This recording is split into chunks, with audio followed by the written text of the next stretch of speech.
नमस्कार, मैं हूं नीलू। तो ट्रंप के मंसूबे पर किस तरह से पानी फेरा जाता है, ईरान से बेहतर इसे कोई नहीं जान सकता है। ईरान पर हमले की तैयारी ट्रंप ने कर ली थी, लेकिन फिर ऐसा क्या हुआ कि ट्रंप को इस तैयारी को रोकना पड़ा, हमले को रोकना पड़ा। वो क्या वजह थी, किसकी वजह से कहा गया कि एक होटल को निशाना बनाने के लिए भी ईरान तैयार हो गया। क्या है पूरी खबर, किस तरह से जानकारी से लेकर मिल रही है, बातचीत करने के लिए मयंक मेरे साथ जुड़ गए हैं। मयंक, ट्रंप जो चाहे कर रहे हैं, इस वक्त टैरिफ लगा रहे हैं, हमला कर रहे हैं, धमकी दे रहे हैं, लेकिन ईरान ने किस तरह से ट्रंप को पीछे धकेला, वो एक बड़ी खबर अब इसे लेकर सामने आ रही है। वो बड़ी खबर क्या है जिसकी वजह से अमेरिका को पीछे जाना पड़ा? देखिए, ये बहुत बड़ा खुलासा हुआ है, सनसनीखेज खुलासा हुआ है कि आखिर क्यों ट्रंप को अपना पहला प्लान ईरान पर हमले का रोकना पड़ गया। देखिए, जब ये खबरें आ रही थी कि अमेरिका के जेट्स जिन्हें टेक ऑफ किया ईरान पर हमला करने के लिए, उसके बाद एंड टाइम पे बताया गया कि ट्रंप ने ऑर्डर किया और स्ट्राइक को जो है वो रोक दिया गया। अब देखिए, इसके पीछे की जो वजह बताई गई, बड़ी वजह ये थी कि कतर ने और सऊदी अरब ने दोनों ने ये चिंता जताई और ये कहा ट्रंप को कि आप भाई ईरान पर हमला मत करें, वरना ईरान के मिसाइल से जो है हमारे बेसिस को खतरा हो जाएगा, हमें खतरा हो जाएगा। इस तरह की खबरें आई। लेकिन अब इसको लेकर एक बहुत बड़ा और सनसनीखेज खुलासा हुआ है। बताया ये जा रहा है कि कतर में, दोहा में एक 5 स्टार होटल, जिसका नाम शायद आप लोग पढ़ लें, हम नाम नहीं लेना चाह रहे उसका, तो वो होटल में एक वॉर रूम तैयार किया गया और अमेरिका के जितने बड़े अधिकारी हैं, जो सेंट्रल कमान है उसके जितने बड़े अधिकारी हैं, वो सब उस 5 स्टार होटल में शिफ्ट हो गए और उस होटल को जो है वो एक वॉर रूम बना लिया गया और यहाँ से प्लान चल रहा था कि कैसे ईरान पर हमला किया जाए, किस देश से फाइटर पायलट्स अंदर जाएंगे, कहाँ से मिसाइल्स मारी जाएंगी, सबमरीन का क्या रोल होगा। ये पूरा प्लान जो है वो बताया जाता है कि दोहा में इस होटल से चल रहा था और ये जानकारी मिल गई ईरान को। देखिए, हुआ ये कि जैसा बताया जा रहा है, हमने पहले भी आपको ये बात कही कि एक तो रूस और चीन के सैटेलाइट्स मिडिल ईस्ट में एक एक गतिविधि को अमेरिका की और इजराइल को फॉलो कर रहे हैं। इतना ही नहीं, जितने अरब देश हैं वहाँ पे क्या मूवमेंट हो रहा है, वो अमेरिका का साथ दे रहे नहीं दे रहे, कितने फाइटर जेट्स आ रहे नहीं आ रहे, इसका पूरा हिसाब किताब रूस भी रख रहा है और चीन भी रख रहा है। अब हुआ ये कि ये जो होटल है, यहाँ पे अमेरिका के सारे अधिकारी शिफ्ट हो गए थे, जो कि अल उदैद एयरबेस से शिफ्ट हुए और ये दिखाने की कोशिश की गई कि अल उदैद एयरबेस से हमने अपने प्लेन हटा लिए हैं, हमने अपने सैनिक वहाँ से हटा लिए हैं ताकि ईरान वहाँ हमला ना करे। अगर अमेरिका हमला करता तो सबसे पहला जो है हमला होता वो अल उदैद एयरबेस पर होता और उस हमले को रोकना मुश्किल हो जाता। जब 12 दिन की जंग हुई और अमेरिका ने जब हमले किए तीनों न्यूक्लियर सेंटर्स पे और उसको मिडनाइट हैमर नाम दिया गया था, और उसके बाद फिर जब ईरान ने 14 मिसाइल्स दागी अल उदैद बेस पर और उसमें से 4 मिसाइल गिर भी गई, अमेरिका का डिफेंस सिस्टम उसको नहीं रोक पाया, कतर का डिफेंस सिस्टम नहीं रोक पाया और आसपास भी जो डिफेंस सिस्टम है वो 2000 किलोमीटर ट्रैवल करके मिसाइल आई 1800 किलोमीटर और वो अल उदैद एयर बेस पर गिर गई, आप नहीं रोक पाए उसको। तो सबसे बड़ा खौफ तो यही था कि कहीं अल उदैद एयर बेस ना उड़ जाए हमारा। अब उस बीच में इन्होंने अपने अधिकारियों को शिफ्ट कर दिया था इस 5 स्टार होटल। अब हुआ ये कि ये जो स्ट्राइक होने की बात चल रही थी कि बस ये हमला होने वाला है, हमला होने वाला है, इसी बीच ईरान के एक कमांडर की तरफ से ये चेतावनी आ गई, ये बात अमेरिका को और कतर को कह दी गई कि आपने जिस होटल में अपना वॉर रूम बना रखा है उसकी एक एक जानकारी है हमको, वहाँ आपके कितने अधिकारी हैं, कितने कमांडर्स हैं, उसके बारे में हम सब कुछ जानते हैं और अगर हमारे स्पेस में आप अंदर आए तो सबसे पहले आपका ये जो आपने वॉर रूम बना रखा है, पहली मिसाइल यहीं गिरेगी। बिल्कुल तहस नहस कर दिया जाए। सबसे पहला हमला जो है वो उस वॉर रूम पे होता जो अमेरिका ने बना रखा था, अपने अधिकारी जो कतर में जिस होटल को दोहा में जहां पे वॉर रूम बना रखा था, ईरान की तरफ से धमकी आई पहली मिसाइल हम यहीं मारेंगे साहब। और उसके बाद जो है कतर और सऊदी ये दोनों एकदम से डिफेंसिव मोड में आ गए, जैसा जानकार बता रहे। अब ये खबरें कई जगह है, फॉक्स न्यूज़ ने भी इसके बारे में छाप रखा है, न्यूयॉर्क टाइम्स में भी अलग अलग खबरें हैं इसको लेकर। आप अगर सबको जोड़ के देखें तो आपको एक घटनाक्रम पूरा बिल्कुल एक सूत्र में आपको दिखाई देगा। अब उसके बाद हुआ ये कि जैसे ही ये धमकी आई ईरान की तरफ से, तो ये बात एकदम से एक्सपोज हो गई कि भाई ये जो वॉर रूम बना रखा था, जहाँ पे सब कुछ जहाँ से तय होना था, कतर में दोहा से जहाँ से 5 स्टार होटल में जो वॉर रूम था, अगर वहीं हमला हो जाता तो बड़ी संख्या में अमेरिकी टॉप कमांडर्स की कैजुअलिटी हो सकती थी। बड़े संख्या में अमेरिकी अधिकारी इसकी चपेट में आ जाते हैं। उसके बाद बताया ये गया कि जब ये धमकियां आई उसके बाद कतर की और सऊदी के बीच में एक बड़ी बैठक हुई और उस बैठक में ये बात कही गई कि भाई ये जो ईरान के तेवर दिख रहे हैं और जो इन्होंने बताया जा रहा है कि 500 से 600 खैबर मिसाइल्स तैनात कर रखी हैं, फतेह सीरीज की मिसाइल्स तैनात कर रखी ने है। भी पहले कह दिया था कि अभी समय नहीं है हमला करने का। देखिए बिल्कुल। पिछली बार जब हमला हुआ था अप्रत्याशित यानी अनप्रिडिक्टेबल था, अचानक से हमला हुआ, ईरान इसके लिए उस तरह से तैयार नहीं था। लेकिन इस बार तो ईरान ने इजराइल कह से- दिया हाँ, था हाँ। कि हाँ कि अब देखिए ऐसा है कि अगर आप हमें टारगेट करेंगे तो आपको भी छोड़ा नहीं नहीं जाएगा, जाएगा। उसके लिए ये- पूरी हाँ, तैयारी ये थी। बिल्कुल बिल्कुल ठीक कहा आपने। ये ईरान की तरफ से साफ और क्लियर मैसेज था कि अगर हम पे हमला किया आपने तो इस बार हम लिमिटेड वॉर नहीं करेंगे। देखिए इस शब्द का इस्तेमाल जो है वो अगर आपने अली खामेनी साहब की लास्ट 2 स्पीच सुनी हो और ध्यान दिया हो इस बारे में, उनके कमांडर्स के बयान को आपने ध्यान से सुना हो, तो आप देखिए ये जो भाषण होते हैं इनके छोटे छोटे शब्द आपको पकड़ने पड़ते हैं।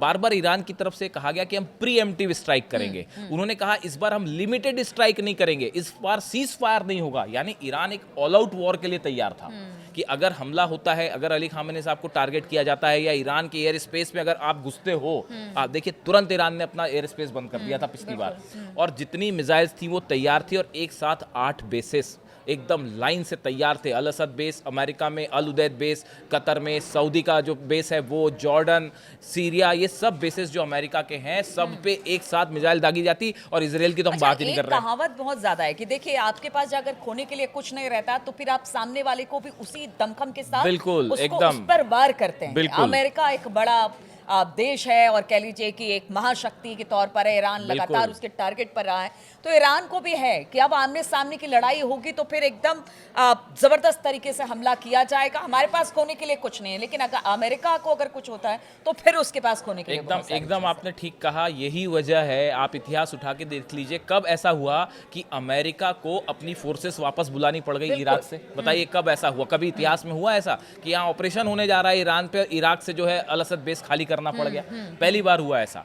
अब देखिए अब ये घटनाक्रम पे आते हैं हम फिर से। अब ये जानकारी जैसी पता चला भाई इनको अमेरिका और कतर को और सऊदी को समझ में आई ये बात कि भाई ये तो पूरी जानकारी इनके पास पहुंच चुकी है कि वॉर रूम का एक एक चीज इनके पास है। उसके बाद कतर और बताया जाता है कि सऊदी के बीच में एक बड़ी चर्चा हुई और उसमें ये तय किया गया, जिसके बाद क्राउन प्रिंस जो है मोहम्मद बिन सलमान, इनकी तरफ से अमेरिका को ये बात कही गई कि भाई देखिए आप हमारे एयर स्पेस का इस्तेमाल ना करें, आप हमारे बेसिस का इस्तेमाल ना करें। अगर आपने हमारे बेसिस का इस्तेमाल किया, जो बताया जा रहा है कि जो सऊदी की तरफ से मैसेज दिया गया कि अगर आपने ईरान पर हमला किया इस हालात में तो मिडिल ईस्ट में एक इतनी बड़ी जंग छिड़ जाएगी जो यहाँ सब कुछ तहस नहस कर देगी। और वो जब उसके बाद तो फिर ये थोड़ी ना देखा जाएगा कि सऊदी किसके साथ है और यूएई किसके साथ, जो अमेरिका के साथ वो सब ईरान के दुश्मन। और ईरान ने भी ये बात साफ साफ कह दी थी सऊदी को कि देखिए हम आप पे हमला नहीं करना चाह रहे, हम यूएई पे हमला नहीं करना चाह रहे, हम सीरिया, जॉर्डन, किसी भी कतर, कहीं हम हमला नहीं करना चाह रहे, लेकिन अगर आपने अमेरिका को अपना एयर स्पेस दिया, अपना बेस दिया, तो मजबूरन हम आपको हमला करना पड़ेगा और हम सोचेंगे नहीं इसमें। ये बात टॉप अधिकारियों की तरफ से ईरान के कह दी गई थी इन सब देशों को, अरब देशों को। यहाँ से पलट गया खेल। यहाँ से सबसे पहले तो ये जो वॉर रूम वाली बात सामने आ गई कि भाई 5 स्टार होटल उड़ाने के लिए ईरान तैयार बैठा है, सब अमेरिकी अधिकारी जो है सीधा टारगेट पे आ गए सेंट्रल कमांड के, उनको फिर पहले वहाँ से खाली करवाया गया। बताया जाता है कि वो आनंद में जो 5 स्टार होटल में जहाँ पे वॉर रूम बना हुआ था सो कॉल्ड, उसको वहाँ से खाली करवाया गया। सब अधिकारी को वहाँ उल्टे पर भगाया गया कि भाई पहले आप ही खाली करिए वरना पता चला कि आप ही निशाने पे आ जाएं।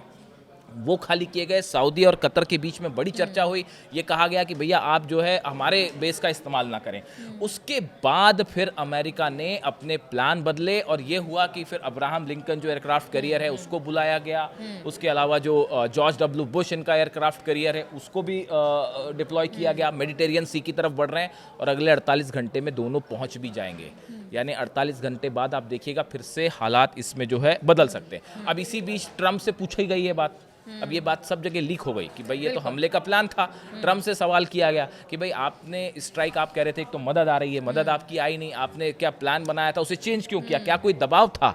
तो ट्रम्प ने कहा कि नहीं, मेरे पे कोई दबाव नहीं था और मेरे पे सिर्फ अपना दबाव होता है, मैं खुद अपना फैसला लेता हूँ, इस तरह की बात। इंटरनेशनल मीडिया में अगर मन का आ जाए तो लोग ये कह रहे हैं कि पीठ दिखाकर भाग गए ट्रम्प। तो ये जो है हर जगह बड़ा, पर इस हाँ, तरह ये की बड़ा बातें। सेटबैक रहा। ये इससे एक ऐसा ओपिनियन, देखिए इससे मैसेज क्या गया, मैसेज इससे ये गया कि कि अमेरिका जैसा पावरफुल देश, अच्छा, ईरान में जिनको ये कहा जा रहा था, जिन प्रदर्शनकारियों को कि हमारी सेना पहुंच रही है, हमारी मदद, वो भी अपने आप को छला महसूस कर रहे हैं। बिल्कुल। अब ये देखिए, ये असल में ये कहानी सिर्फ इस बार की नहीं है। देखिए, ये जो पिछली बार इजराइल ने जो कतर पे हमले किए थे, दोहा में जो हमास के लीडर्स पर बिल्कुल। को टारगेट करते हुए जो हमले किए थे, वहां से अरब देशों को ये बात लगने लग गई थी कि ईरान जो कह रहा था वो सच कह रहा था, कि ये इजराइल जो है वो कभी भी आपको भी निशाना बना सकता है। ये बात बार बार ईरान की तरफ से अरब देशों को समझाई गई कि भाई इजराइल जो है वो आज हमसे जंग कर रहा है, कल को आपका भी नंबर आ सकता है। ये बात सबको कब महसूस हुई?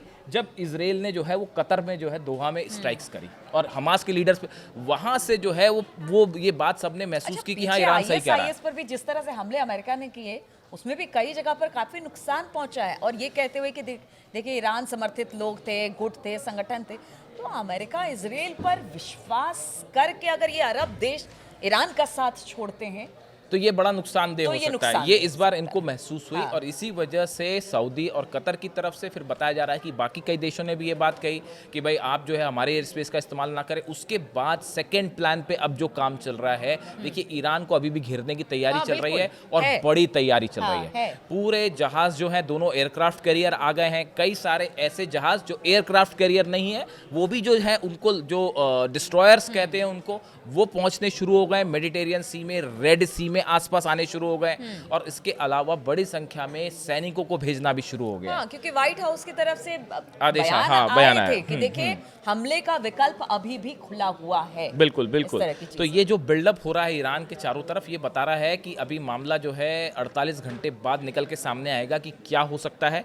और देखिए, एक और बड़ी बात इस बार ये सऊदी, कतर और बाकी जो देश हैं, इनकी तरफ से ये बात भी कही गई अमेरिका को कि पिछली बार के विरुद्ध इस बार जो है रशिया और चीन दोनों बड़ी मदद कर सकते हैं ईरान की। हाँ, आप इसको वेनेजुएला ना समझें कि वेनेजुएला पर हमला किया और वो एक देश चूंकि मेनलैंड से दूर है, हाँ, रशिया से, चाइना से, तो बिल्कुल, कोई मदद सही नहीं कर बात पाया। लेकिन ऐसा ईरान के साथ नहीं है, तो वेनेजुएला मत समझिए। और यहाँ से जो है, ये जो 5 स्टार होटल में वॉर रूम बनाने वाली बात थी, और जो ईरान के एजेंट्स को पता चल गई, ईरान की खुफिया एजेंसीज को पता चल गई, और वहाँ से जो है ये पूरा मामला पलटा, और उसके बाद इन अधिकारियों को वहाँ से छोड़ना पड़ गया, और यहाँ से पलट गया ट्रम्प का पहला प्लान। तो देखिए, पहला प्लान तो ट्रंप का पलट दिया ईरान ने, जिस तरह से हमले को लेकर लगातार प्लानिंग अमेरिका की हो रही थी। लेकिन देखिए, अमेरिका है और ट्रंप अभी भी उन्होंने कह रखा है कि देखिए हम हमला करेंगे, या ईरान हमारी बात नहीं मानता है तो टैरिफ की बात हो या फिर सैंक्शंस की बात हो, वो करता रहा है। लेकिन हमले का विकल्प अब भी खुला हुआ है, यानी कि स्थिति अब भी गंभीर है। कब क्या हो जाए पता नहीं चलता, लेकिन एक हमला तो विफल ईरान ने किया है, और ये बड़ी बात है अपने ऊपर आने वाले संकट को। और इस बार तो ईरान भी तैयार है, क्योंकि इससे तो पूरा मिडिल ईस्ट सहमा हुआ है कि अगर अमेरिका या इजराइल हमला करता है तो फिर ईरान जवाब देगा, और जवाब ऐसा कि पूरा मिडिल ईस्ट हिलकर रह जाएगा। चलिए, इस तरह की खबरों पर लगातार हमारी नजर बनी हुई है। तमाम अपडेट्स लेकर हम आपके पास आते रहेंगे। फिलहाल बहुत बहुत शुक्रिया आप सभी का हमारे साथ इस चर्चा में शामिल होने के लिए।